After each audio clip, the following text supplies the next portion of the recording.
Сағыныш сазы. Шам шаһарында тұрғанда Әбу Насыр әл-Фараби бір жағынан патшаның бау-бақшасын күтіп баптаса, екіншіден қолы бос кезінде өлең жазумен шұғылданыпты. Бақшадағы қауыз жанында кілемше үстінде құс жастыққа шынтақтаған ол ой үстінде отырады. Мәуе ағаштарының бұтағына қонған бұлбұл құстар сайрап тұрады. Ол омырауына түскен салалы сақалын сипап отырып, мына бір шумақтарды қағаз бетіне түсіріпті.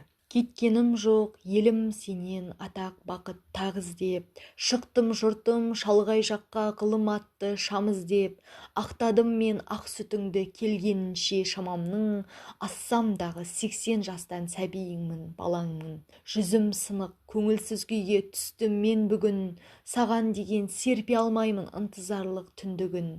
Айналайын атам қыпшақ, туған жерім сағындым.